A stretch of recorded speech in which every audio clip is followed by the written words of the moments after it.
आपकी सरकार में फिरोजाबाद एक महिला तहसीलदार ने डीएम पर आरोप लगाया, बड़े गंभीर। पूरे प्रकरण की उच्च स्तरीय जांच चल रही है। मंडलायुक्त लखनऊ को जांच कमेटी का काम सौंपा गया है। रिपोर्ट आएगी तो कड़ी कार्यवाही होगी, कोई दोषी बचेगा नहीं। और हमारी सरकार निष्पक्षता के साथ सबको साथ लेकर चलिए। महिलाओं का सम्मान सर्वोपरि है हमारी सरकार में। खबर मैनपुरी से डिप्टी सीएम ब्रजेश पाठक का बयान। महिला आरक्षण को लेकर बोले डिप्टी सीएम ब्रजेश पाठक। मैनपुरी में परशुराम शोभा यात्रा में शामिल होने पहुंचे डिप्टी सीएम ब्रजेश पाठक ने कहा कि कई सरकारें आईं और गईं, महिला अधिकारों की चर्चा तो हुई, लेकिन उन्हें धरातल पर उतरने को सकारात्मक पहल या किसी निष्कर्ष पर पहुंचने का काम कोई भी सरकार नहीं कर पाई। प्रधानमंत्री नरेंद्र मोदी और भारतीय जनता पार्टी ने देश की आधी आबादी के जो उनके अधिकार थे उनको दिलाने के लिए नारी शक्ति बंधन अधिनियम, देश की सबसे बड़ी पंचायत लोकसभा में संशोधन विधेयक लाने से आगामी आम चुनाव में 33% आरक्षण देते हुए विशेष सत्र संसद का बुलाने का काम किया था। लेकिन कांग्रेस और सपा सहित सभी विपक्षी दलों ने देश और प्रदेश की महिला अधिकारों पर डाका डालने का काम किया, यानी उस विधेयक को संसद में पारित नहीं होने दिया। तरह तरह के कुतर्क रच करके देश की आधी आबादी को अपने कुतर्कों के माध्यम से अधिकारों से वंचित करने का काम किया है। कहा, कल से मैं देख रहा हूं, जब से संसद में विधेयक पारित नहीं हो पाया है, बड़ी संख्या में प्रदेश में महिलाएं घरों से निकल करके खासकर उत्तर प्रदेश के समाजवादी पार्टी के खिलाफ और कांग्रेस के खिलाफ महिलाएं आक्रोशित होकर प्रदर्शन करने का काम कर रही हैं। डिप्टी सीएम ने कहा कि समाजवादी पार्टी महिला आरक्षण का विरोध इसलिए कर रही है कि समाजवादी पार्टी के सूबे में 4 बार सरकार रही है। जब भी उनकी सरकार रही है उसमें गुंडे माफिया पलते रहे हैं। जब इन महिलाओं को मोदी जी कानून बनाने का अधिकार देंगे तो कोई गुंडा माफिया प्रदेश की सड़कों पर नहीं मिलेगा, जेल में चला जाएगा या प्रदेश के बाहर मिलेगा। जब सरकार के पास 2/3 बहुमत नहीं था तो इस संविधान संशोधन विधेयक लाने की मंशा क्या थी मोदी सरकार की? इस पर बोले डिप्टी सीएम ब्रजेश पाठक। फिरोजाबाद में महिला तहसीलदार द्वारा डीएम पर लगाए गए गंभीर आरोपों को लेकर बोले deputy CM Brajesh Pathak. Deputy CM Brajesh Pathak ने कहा कि पूरे प्रकरण की उच्च स्तरीय जांच चल रही है। मंडलायुक्त लखनऊ को जांच कमेटी का काम सौंपा गया है। रिपोर्ट आएगी, उसके अनुसार कड़ी कार्रवाई होगी, कोई दोषी बचेगा नहीं। पूरी जनपद में भारतीय जनता पार्टी की जिलाध्यक्ष आदरणीय ममता लोधी जी के साथ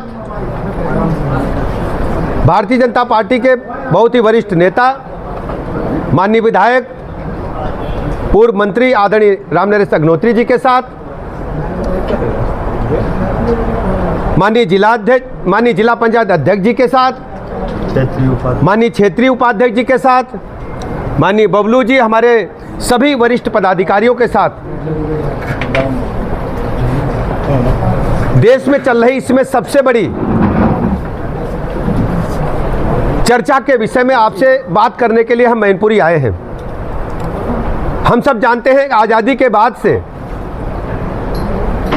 कई सरकारें आई और गईं, महिला अधिकारों की चर्चा तो हुई, लेकिन उनको धरातल पर उतारने के लिए कोई सकारात्मक पहल या किसी निष्कर्ष पर पहुंचने का काम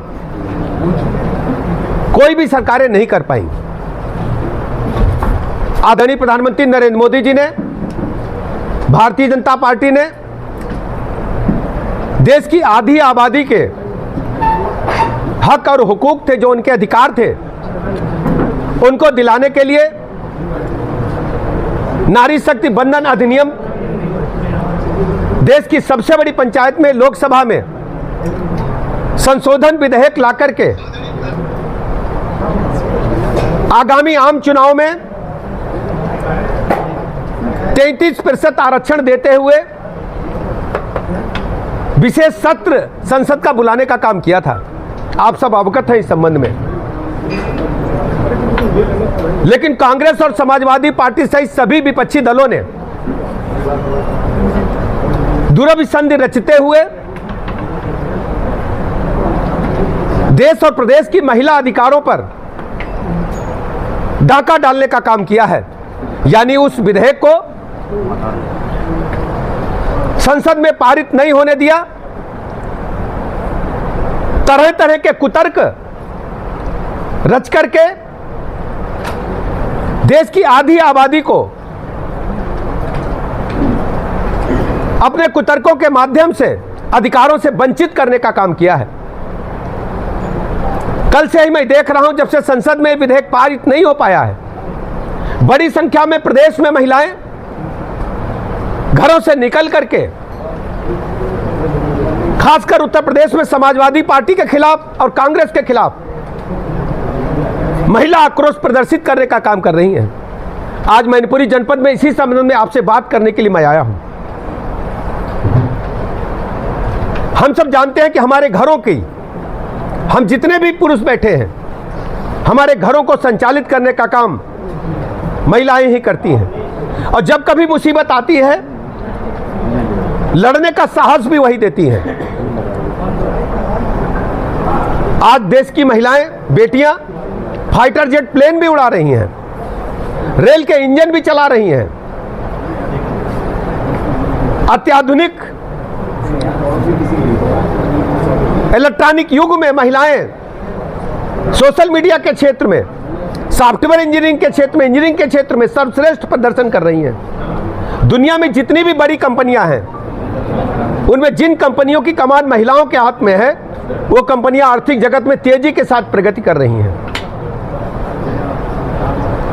माननीय प्रधानमंत्री नरेंद्र मोदी जी ने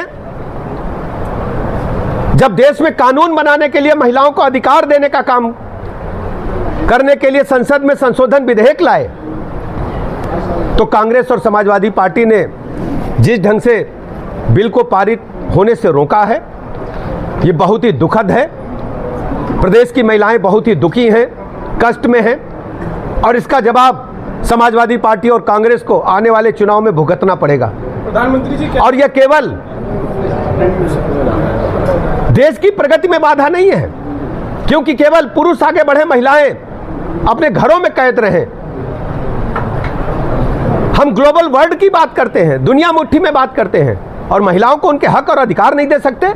आप केवल चाहते हैं कि आपके घर की बेटियां, आपके घर की महिलाएं आगे बढ़ें। किसी गरीब की बेटी, महिला देश की बड़ी पंचायत में, विधानसभा में नहीं जा सकती है। भारतीय जनता पार्टी महिलाओं के हक और अधिकार के लिए घर घर जाएगी, और महिला आक्रोश के समर्थन करने के लिए अपने कार्यकर्ताओं के माध्यम से महिलाओं की अगुवाई में हर संभव यत्न करेगी कि देश में ऐसी व्यवस्था आए कि भारतीय जनता पार्टी को माननीय मोदी जी के नेतृत्व में वांछित बहुमत मिले और यह बिल पास हो सके। इसलिए लगातार हम सब कार्यकर्ता महिलाओं के हक और अधिकारियों के लिए संघर्ष करने का काम करेंगे। मंत्री जी, एक शालीनता से जवाब दें। आपने महिला आरक्षण की बात है, 34 ये उसमें पड़ा है, उसका उपबंध एक ये कहता है, उसमें इंसर्ट आपने ही किया था उस समय कि जनगणना, और उसके बाद परसीमन। क्या जरूरत थी? 33% आरक्षण 2024 में ही लागू हो जाता। आपने जो विषय उठाया है, परसीमन हर 20 साल के बाद होता है, ये संवैधानिक व्यवस्था है। डिलिमिटेशन आयोग का गठन पार्लियामेंट से होता है। चूंकि कोविड काल आ गया 19 से लेकर के 20-21 में, और कोविड के कारण जनगणना समय से प्रारंभ नहीं हो पाई। जनगणना समय से प्रारंभ नहीं हो पाई तो ये जो विधेयक पास हुआ था, ये 29 में भी लागू नहीं हो पाता। बात समझ रहे हैं ना? किसी का बस नहीं था कि कोविड काल आएगा। आप मेरी बात समझें, और इसीलिए ये संशोधन विधेयक आया था, इसे तत्काल 29 में लागू कर दिया जाए।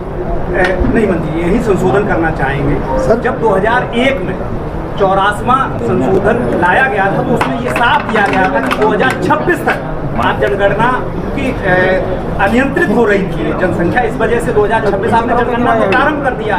तो अचानक से 16 अप्रैल को, मैं बता रहा हूँ, जनगणना होते होते इतना समय लगेगा, 29 में भी महिला को जो हक और हुकूक मिलना चाहिए महिलाओं को, वो नहीं मिल पाता।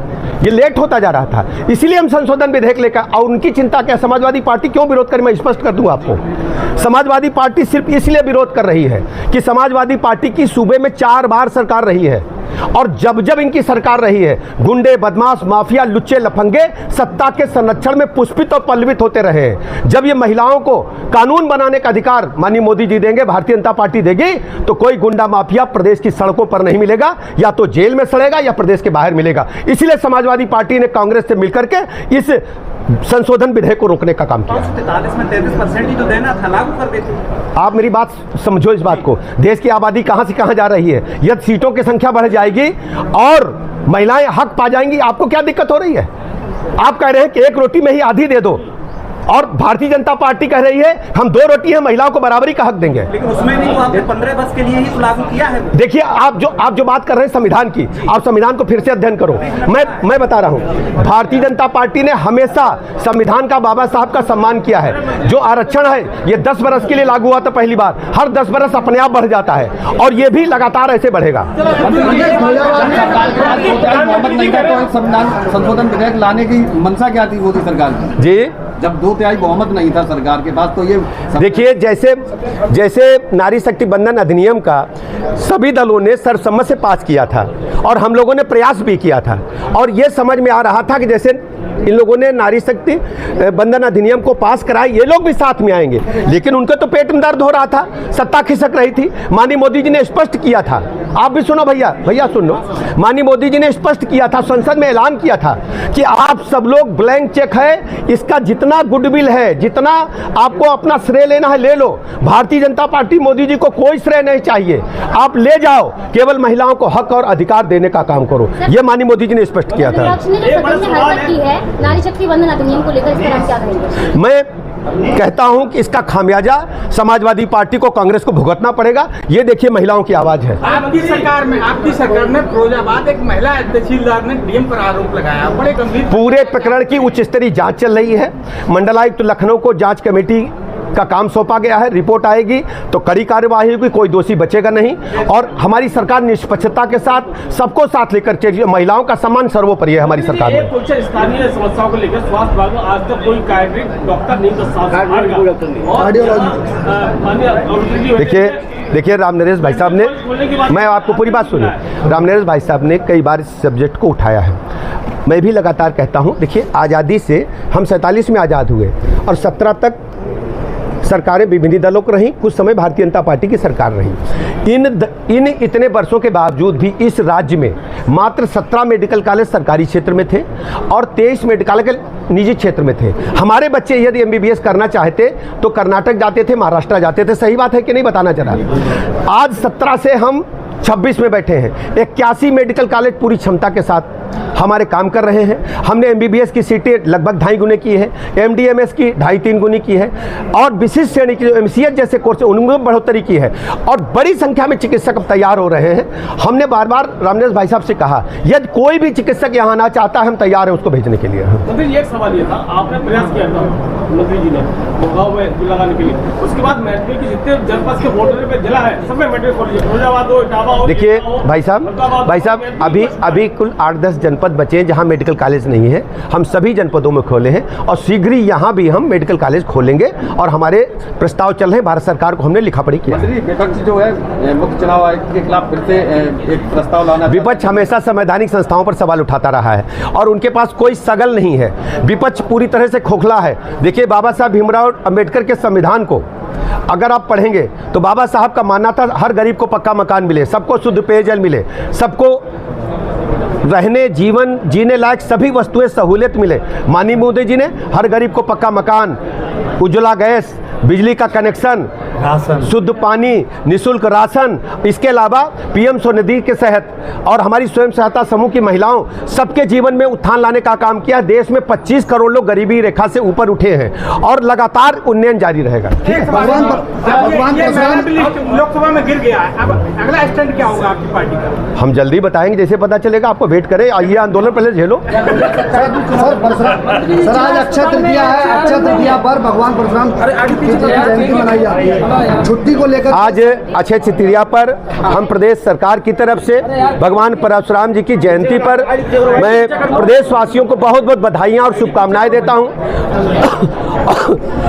भगवान परशुराम से प्रार्थना करता हूँ सबको सद्बुद्धि दे, सबके घरों में सोने जैसा अक्षय तृतीया का जो है चमक पहुँचे और सबके मन प्रसन्न हो, सब लोग खुशी हो, सबके घर में सुख शांति वैभव आए। और हमारी सरकार ने सनातन संस्कृति के उत्थान के लगातार काम किए हैं। देखिए, उज्जैन में महाकाल का कॉरिडोर बना, काशी विश्वनाथ में कॉरिडोर बना, और इसके अलावा प्रभु रामलला का भव्य मंदिर बना, और विंध्याचल में कॉरिडोर का निर्माण हो रहा है। सनातन संस्कृति का झंडा सर्वोच्च शिखर पर फहराए, ये भारतीय जनता पार्टी मोदी चाहते हैं। बहुत बहुत धन्यवाद।